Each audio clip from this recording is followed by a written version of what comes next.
What's up everybody, welcome back to my channel. I really appreciate you guys coming back for more and more. And I've had a few more subscribers recently, so I really appreciate you guys watching my stuff. I was going to say my show, it's not a show, it's a channel. Watching my stuff, and I really appreciate your comments and subscribing and everything like that. I just really appreciate it, and I just want to get it out of the way. But today, I'm going to talk about my experience in Piteå. If you've not seen the video that I made in the north of Sweden, it will be linked here or here, one of these corners. I never know which corner it will go in. Where the cards will be, it'll be over here somewhere. So if you haven't watched that video, please watch that video and let me know what you think. And that said, in this video today, reviewing my trip of North Sweden and not my expectations, but what I found out and what my experiences. Because I only spent 1.5 days up in Piteå, the north of Sweden. Actually, I was only in Piteå for like 3/4 of a day. It wasn't even a whole day there. And we were there to make a film for a client, so we spent 90% of the time actually working on that. So that's why in the video of Piteå, there's not so much content in there. So it was just a brief kind of overview and just some shots of Piteå.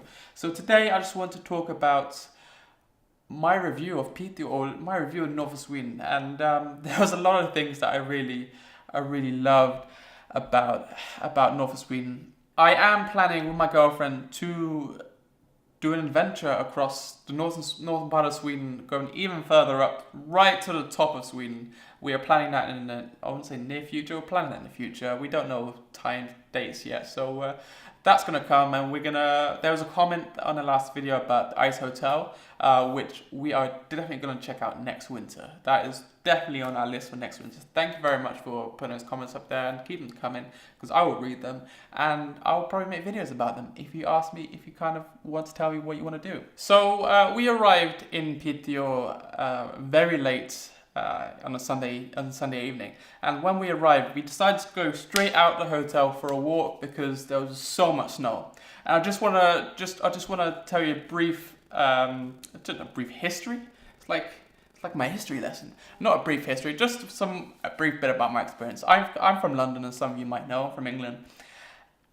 It rarely snows there, probably once in like every 4 years or so, even though there's actually quite a lot of snow there recently, which I've never seen before. But yeah, it rarely snows in England. And I've only seen, since before I moved to Sweden, I've only ever seen like just a couple of centimeters worth of snow. Not even that, probably, in my whole entire life. And in England, as soon as there's just a little bit of snow, everything closes. Everything stops because we don't have winter tires, we don't have any snow plows, don't have anything. So schools close, businesses kind of try not to close, but people can't get to work.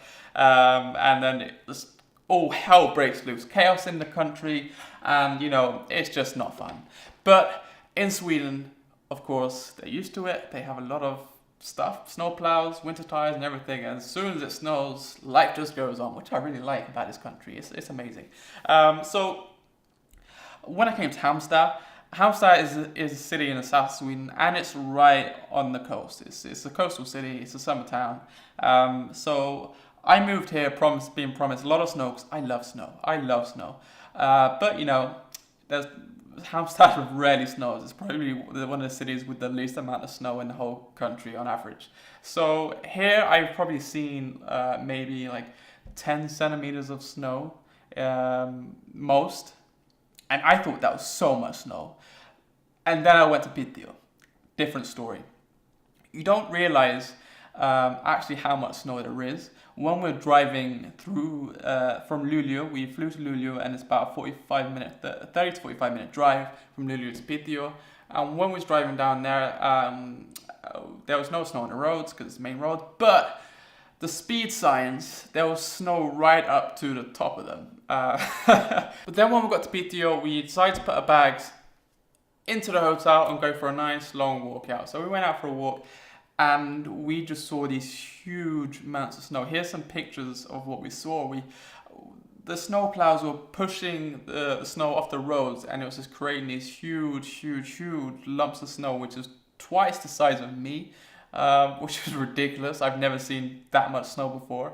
And then there's these houses where they've pushed down the snow off their roof, and there's just the snow is covering their windows. It's just, I don't know how they can see outside. I don't even get any light inside, but it's just ridiculous. I just didn't get it. And then we walked down a pavement which had these huge risk signs, and we're like, why there's these signs? We didn't see anything. So we, as we do, we just walked down the pavement, ignoring the signs, and we looked up, and there was these huge icicles, probably like 2 meters long, above, which we were lucky that they didn't fall and hurt us really bad. So I've never seen anything like that before in my life. And if you've not come from a place like the north of Sweden, or just northern parts of the world in general, and seen this before, it's just astonishing. A lot of you guys watching have probably been to the north of Sweden, maybe. If you have, this is not going to excite you that much, but from my perspective as an English person, 25 years living in England, born and raised there, moved to Sweden, not seeing barely any snow, to seeing just these huge amounts of snow, it's just ridiculous. And as you can see from my video from Piteå, right outside my hotel window, there was these bikes that would just, looks like they've been there for months, and it's just been compounded with snow, and you just can't get to your butt. It just blew my mind how much snow there was. But I filmed a lot of stuff from that trip in Piteå. Every second we weren't filming for our clients, I pretty much had this camera out, and I was filming everything else. But then I realized I had all this footage of Piteå, and I realized actually it's just snow. It's just, I had 100 clips of snow, and more snow. So it kind of all looked very similar and very bland when I saw it back. But watching it in the camera, it's just not the same experience as experiencing all this snow and just how much there is of it. From the scenes that I shot on the beach in Piteå, we went to the beach. The lady that was part of our clients, actually was really nice enough to take us out to the beach and show us the beach. And when we got there, first of all, if she didn't tell me it was the beach, I would have no idea. It was the beach. I would have no idea, because you can't even see the water. The rivers and the sea is just full of ice and snow. It's just iced up and loads of layers of snow. So if you've not been there, you would think it's just more land with snow, but no, it was the sea. So she took us out to this beach. I didn't realize actually how much snow there was on the beach. I fell through about 4 or 5 times up to my knee. And I just assumed that, okay, if I fell through just up to my knee, when I say just, that's quite a lot, that's how deep the snow was. But actually about 20 minutes later, I saw these, I don't know what they're called, in Swedish called livboj, I think. They're these circle rings you throw out to people that are drowning. They have these on like these poles spread out across the beach, and they're about 2 meters high. And my colleague Christian actually pointed one out to me, and here's a picture of it. You can only see the top of it. You can't see much more, which at that point I realized actually there was almost 2 meters of snow on the beach, which is taller than me. So it's ridiculous how much snow there was, and it took me a while to really understand how much snow was covering the whole beach. It's just, you have to go and see, you have to go up to northern Sweden in the winter and really experience it, because it's something special. And seeing and being there when it's like -15, -20 and it's dark, it's so calm. It's the most calmful place I've ever been to. It's just, you hear nothing. There's no one really there when you're out on the beach and it's so like in the snow. And it's one of the most peaceful places I've experienced. You just don't hear a single sound. I have to go back, and if you haven't been to the north of Sweden, you guys have to go. I promise you, you will not regret it. Because there's 2 things that I want to check off my bucket list.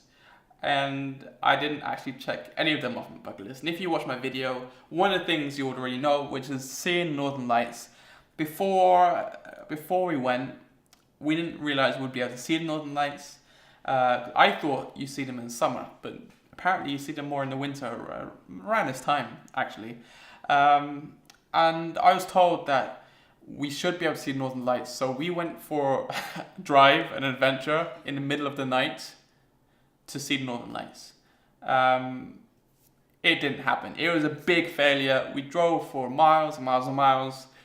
We downloaded the apps to try and see if we can find the Northern Lights, and no, we couldn't. And the second thing on my bucket list was to see reindeers. We didn't see reindeers, because it was too much snow, and apparently this time of year usually there isn't that much snow, but it's been a really bad winter in the north, I've been told, and reindeers usually come after the snow has gone, because the snow makes it really hard for them to find food. Anyway, that's the two things on my bucket list, which I still haven't crossed off. And there's many things on my bucket list, like going to the ice hotel. I want to go right up to the northern point of Sweden. And I want to go to the national parks in the North Sweden as well. There's some huge national parks there, and they just look beautiful in photos and videos. So I want to go there and shoot a ton of video and show you guys. So that's on my list. If you guys have experience in North Sweden, please share your experiences with North Sweden below. I'd really appreciate that. Please let me know what other things I should add to my bucket list to go and do in north of Sweden. Thank you for watching this video. This has been quite a long video. So just to round up my review of Piteå, there's a lot of snow. Expect that in the winter, but it was amazing. Guys, if you are thinking about going to north of Sweden, do it. You would not regret it. It was an amazing 1.5 days I had. I'm going to go back there, not for work next time, and do it for making videos for you guys to see, and just experience some great parts of Sweden. That's our plan for the next year or so, is to travel around Sweden and experience as much as we can, because this country is just beautiful. I hope you got some good points out of this video, and if you liked this video, give it a thumbs up. If you really like this video, hit that subscribe button. I really appreciate it. You have no idea how much I do appreciate it. And I'll see you in the next one.